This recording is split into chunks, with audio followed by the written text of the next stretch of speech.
네, 여러분 반갑습니다. 반갑습니다. 네, 금강경 전 시간에 이어서 107페이지 상단을 볼까요? 사람은 이 세상에서 몇십 년 기껏해요 100년 남짓 살지만 그 대부분의 시간은 자신의 삶을 위한 것이 아닙니다. 우리는 삶을 자세히 들여다보면 그 대부분은 체면이나 외모 등 다른 사람들에게 보이기 위한 것임을 알 수 있습니다. 그렇죠. 우리가 이제 남을 의식해서 산다. 그 뜻인 거죠. 어떤 학생은 이런 말을 했습니다. 자기가 외아들이다 보니 부모의 간섭이 너무 심하다는 겁니다. 그래서 한 번은 화를 내면서 만약 계속 그렇게 간섭하면 공부를 하지 않겠다고 했다는 것입니다. 요즘 젊은 사람들은 시험까지도 모두 부모와 사회 그리고 가정을 위해서 보는 것이라 생각합니다. 그렇죠. 이제 여기는 그 남희건 선생님이 지금부터 60, 70년 전의 이야기지만 현재도 우리나라만 해도 학연, 지연 이렇게 지연 관계가 많죠. 그러니까 그런 지연 관계로 사회의 맥락이 이루어지다 보니까 그룹도 또 이제 그렇게 정해져 있어요. 그러다 보니까 의식하지 않을 수가 없죠. 그래서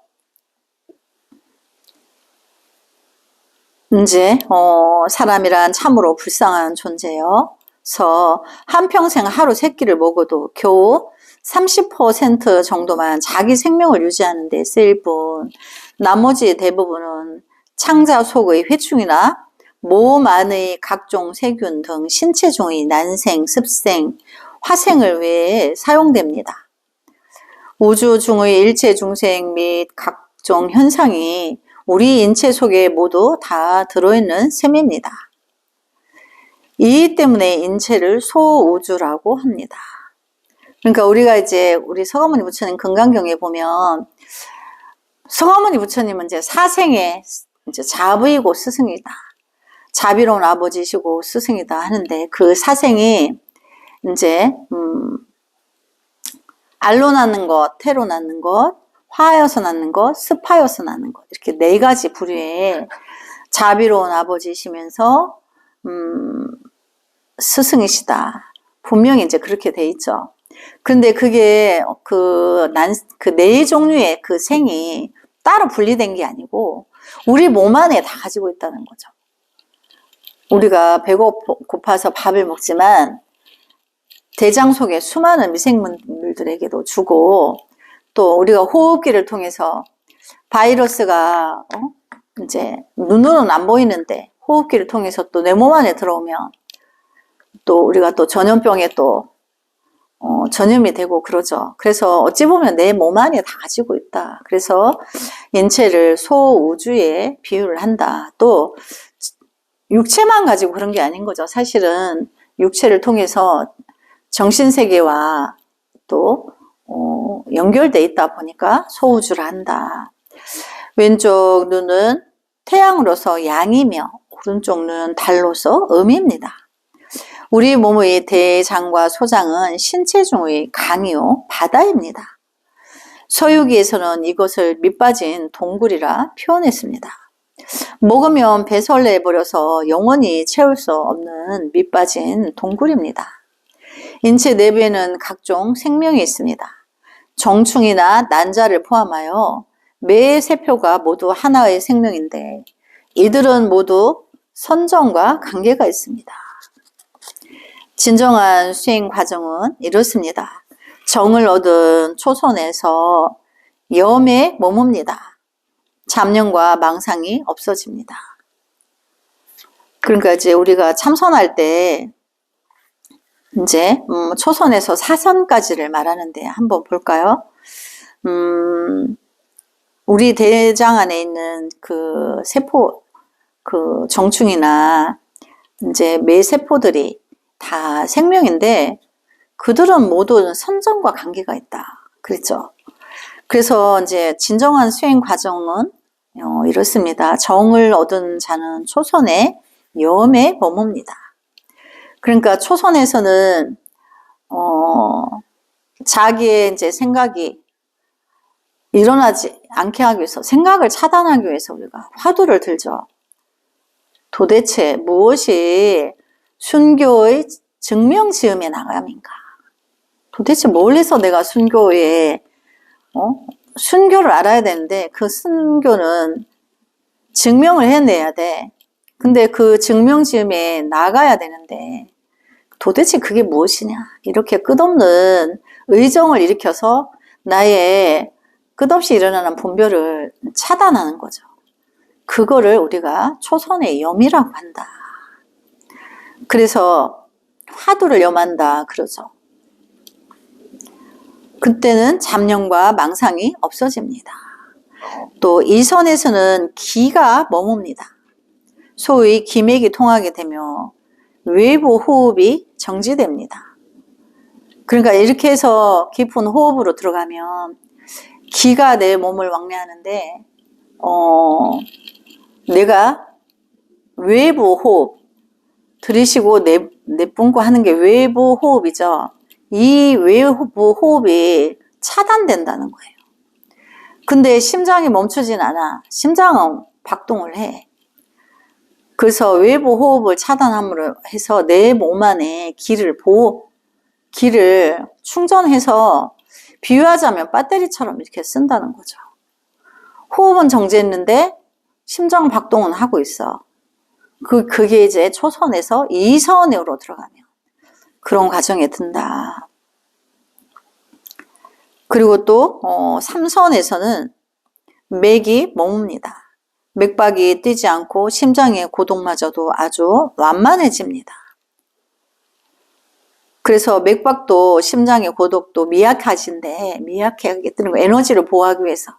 그러면 심장이 미약하게 뛰니까 오장육부도 미약하게 운동하겠죠. 그러니까 에너지를 많이 필요로 하지 않아.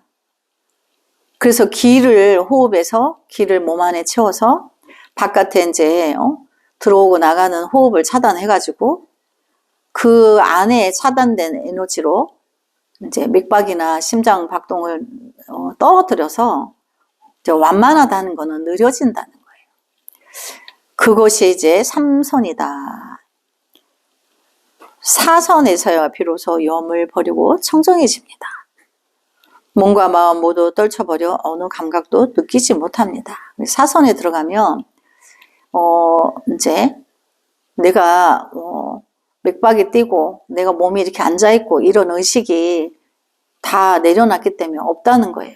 그 분별이 끊어진 거죠. 내 몸에 대한, 신체에 대한 의식이 끊어진 거죠.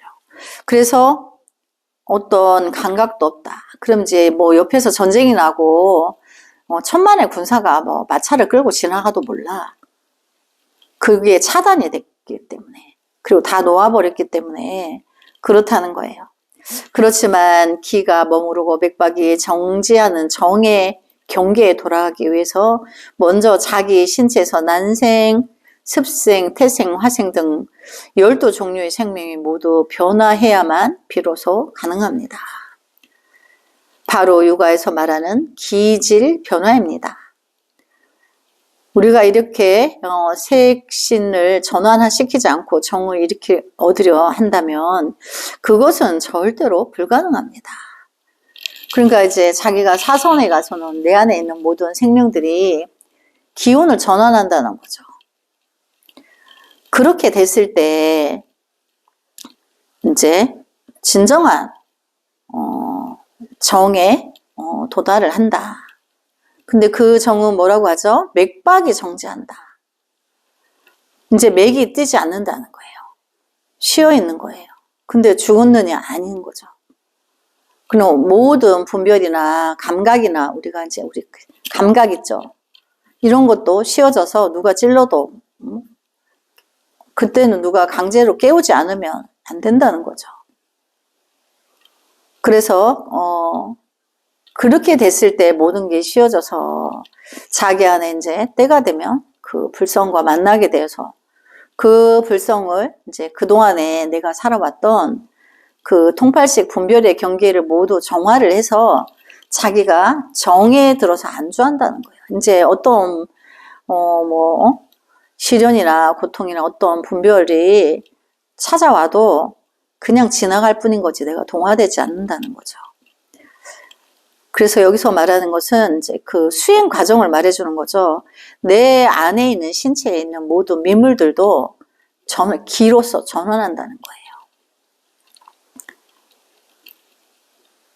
그래서 육아에서 말하는 기질 변화입니다. 이제 육아라는 것은 이제 다른 말로 하면 요가라고 그러죠. 요가. 다 내려놔야 신체를 작은 호리병에 자기 몸을 집어넣죠. 그 기로서 그 기를 수련해가지고 그렇게 할 수 있는 거예요.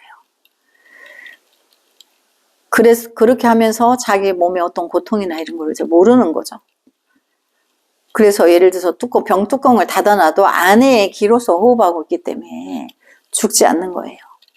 그래서 이제 기질을 변화한다, 전환시킨다.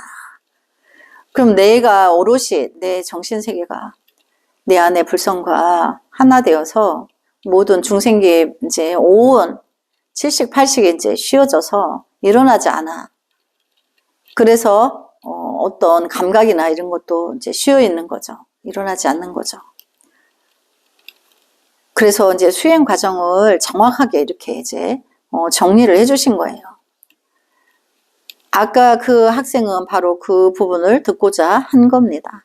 제가 아직 한 가지를 남겨두고 있다고 생각한 겁니다.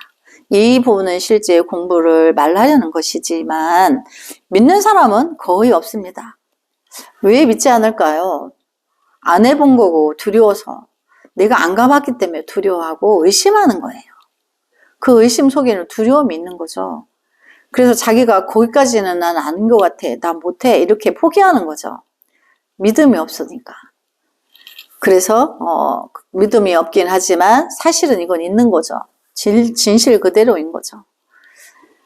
그래서 보통은 금강경의 대목을 말하면 그것으로 끝입니다. 지금은 이 지적한 사람이 있기 때문에 나머지 한 가지도 남기지 않고 모두 말했습니다. 대략 이런 내용입니다. 이것이 제3품에 대한 보충입니다. 32품 개송에 대한 설명, 금강경 32품에 대한 이제 설명을 들어볼까요? 또 다른 사람이 문제를 제기했습니다. 제가 이전에 써놓은 금강경에 대한 32품의 개송이 있다는 겁니다. 본래 저는 그것을 말할 생각이 없었습니다. 그것이 40년 전에 쓴 것이기 때문입니다. 당시 저는 아미산에서 폐관, 이제 문을 닫아 걸고 아무도 만나지 않으며 수행에 전념하는 것을 이제 폐관 수행이라 하죠. 우리 대한불교 조계종에서도 폐관 수행을 하죠. 보통 3년 이렇게 합니다. 그래서 이제 또 특히 선승이 세속의 일을 일체 중단하고 전심전력으로 자선하여 수행하는 것을 가르침이라고 이제 설명을 해놨는데, 그 폐관 수행을 하고 있었는데 그곳은 사람은 그냥 귀신 그림자조차도 볼 수 없는 높은 산이었습니다. 더욱이 겨울로 접어들어 큰 눈으로 산길이 막혀 버리며 원숭이마저 산 위로 올라오지 못합니다. 그렇지만 산을 내려가는 길은 아주 쉽습니다. 서양 사람들이 타는 스키처럼 나무 막대기 2개를 대고 나무 껍질로 엉덩이를 쌉니다. 그러고는 내키는 대로 눈을 타고 내려가면 그야말로 일사천리입니다. 산 위로 올라가려면요, 다음 해 봄을 기다릴 수밖에 없습니다. 그러니까 너무 고지라서 한번 내려오면 올라갈 수 없다는 거죠. 겨울에는 내려오기는 그렇게 쉬워도. 그래서 하루 저녁은 다른 일도 없고 해서 대장경 중 금강경 부분을 뽑아서 보고는 딱히 무엇을 쓰고자 하는 생각이 없이 그저 흥이 나고 감동해서 나도 모르게 하룻밤새 금강경 32품의 개송을 지어 그 이치를 설명했습니다. 후에 하상하고 나서 어떤 사람이 그것을 전해주었는데 대만에 도착하고 나서는 그 원고마저 없어져 버렸습니다. 제가 원래 글 쓰는 걸 잘 챙기지 못하기 때문인데 좋은 습관은 아닙니다만 장점도 있긴 합니다. 이런 습관 덕분에 수도를 하면서도 지나간 일을 곧바로 잊어버릴 수 있으니 말입니다. 말하자면 무효열반에 들어 멸도하는 것입니다. 일체를 모두 비워버리는 것입니다. 이 밖에 제가 지난 일을 잘 기억하지 못하기 때문이기도 하고 또 게으른 탓이기도 합니다. 예를 들어 제가 대학에서 강의할 때면 많은 학생들이 저서가 어떤 게 있냐고 묻곤 합니다. 사실은 어떤 저작이 있는지 저 자신도 뚜렷이 알지 못합니다. 그리고 그것을 관리할 생각도 없습니다. 지금 여러분이 이 개송을 이야기하니까 지나가는 길에 한번 말해 보겠습니다. 그렇지만 32수의 개송은 여러분이 연합고사를 보는 것보다 더 빨리 쓴 것입니다. 32품의 의미를 하룻밤새 선과 불법의 이치로서 다 설명한 것입니다. 첫 개송 포폐인유 부는 대략 이렇습니다. 그리고 여기에 보면 이제 금강경이 이제 32품으로 돼 있어요. 근데 이 이제 남해관 대사가 자기가 이제 폐관 수행하던 중에 금강경 32품에 대해서 요체를 벼락같이 써서 그러니까 학생들이 연합고사 칠 때 답 내는데 그 몇 분 걸려요? 40분인가요? 시험 기간이 보통 시험 시간이 뭐 35분에서 40분이에요. 우리 수업 시간도 40분이죠. 근데 자기가 그 시간 안에 32분의 요체를 그냥 일사천리로 썼다는 거예요. 그걸 말하는 거죠.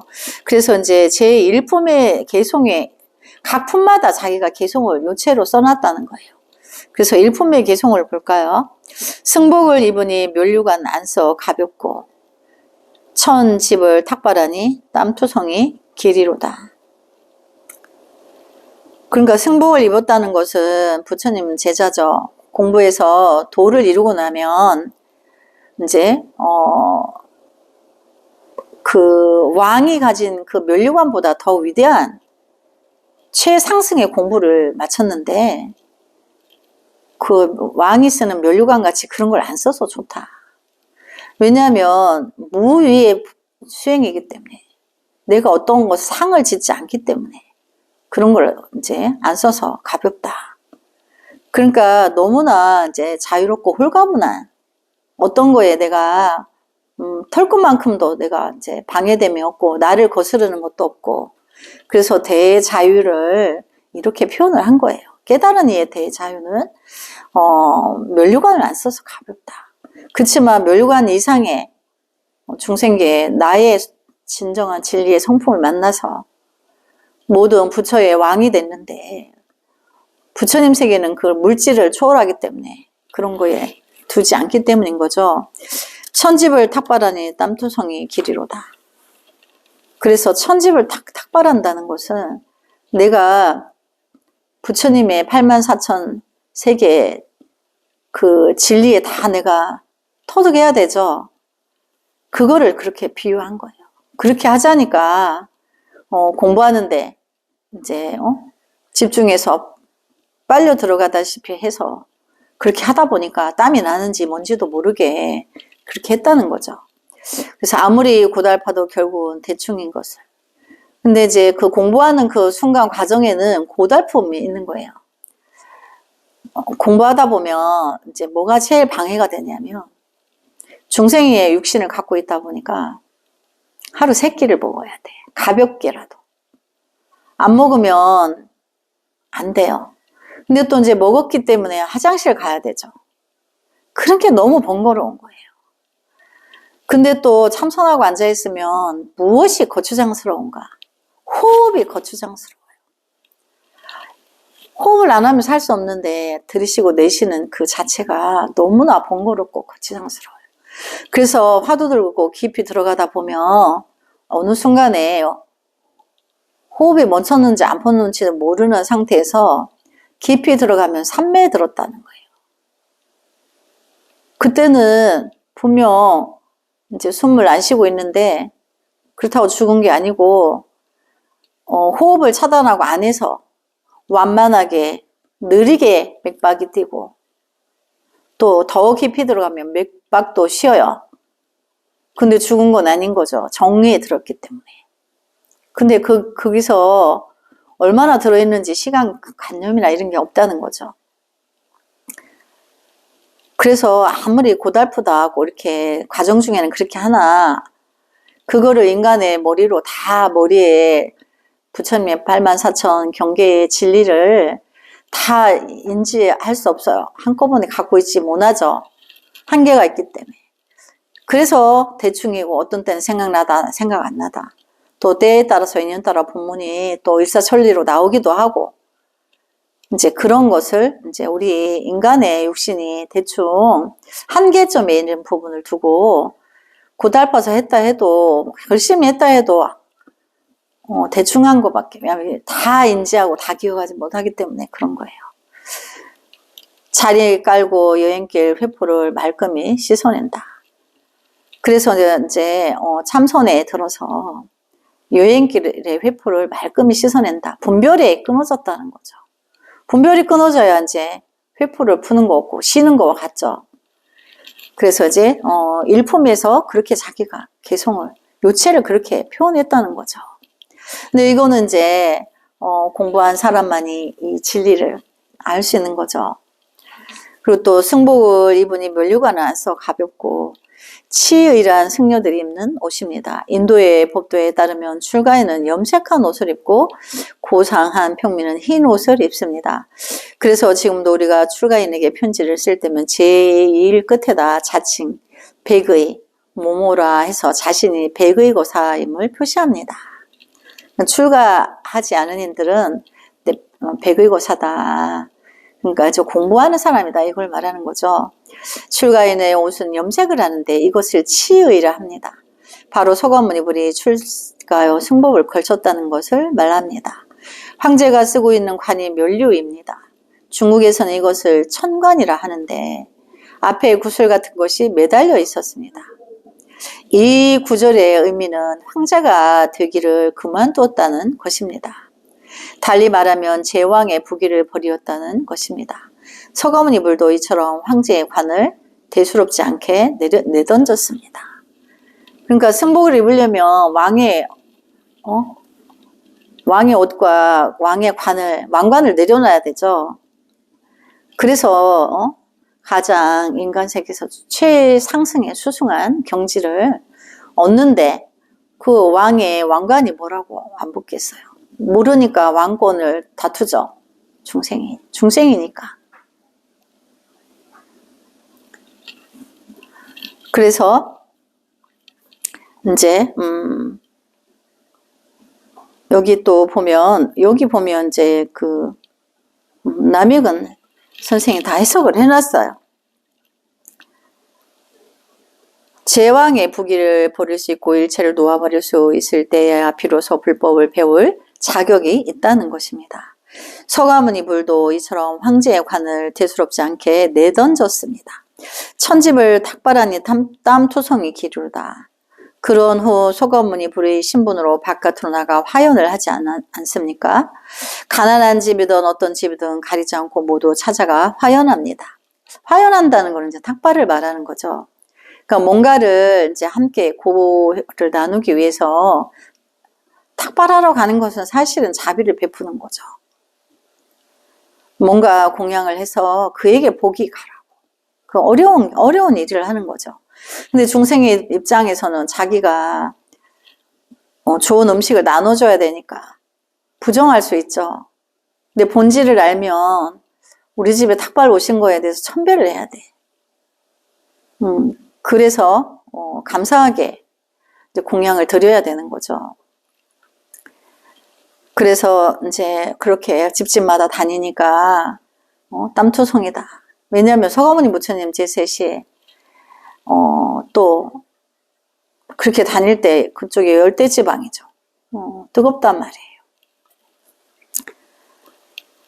그래서 그 가난한 집이든 어떤 집이든 가리지 않고 모두 찾아가서 화연합니다. 아무리 고달파도 결국은 대충인 것을.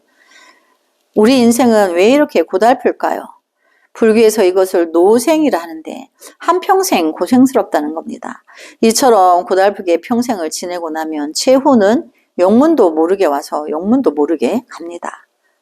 바로 우리 아무리 고달파도 결국은 대충인 것입니다. 그렇죠. 수행을 모르니까 고달팠는데 한 평생이 고달팠는데 수행을 모르고 자기 안의 불성에 감화되지 못하니까 힘들고 고통으로 영문도 모르게 왔다가 영문도 모르게 간다는 거예요. 그러니까 얼마나 이 깨달은 입장에서 애달프겠어요. 그러니까 서가모니 부처님이 이제 요체는 이제 그거를 말하는 거다. 그래 자리 깔고 여행길 회포를 말끔히 씻어낸다. 여행길이란 사람의 일생입니다. 보아하니 인생에는 별다른 좋은 일이 없는 것 같습니다. 단지 자리를 깔고 두 다리를 틀고 앉아서 온갖 생각을 다 공으로 돌려버리는 것이 가장 좋습니다. 이것이 당시에 지었던 첫 개송입니다.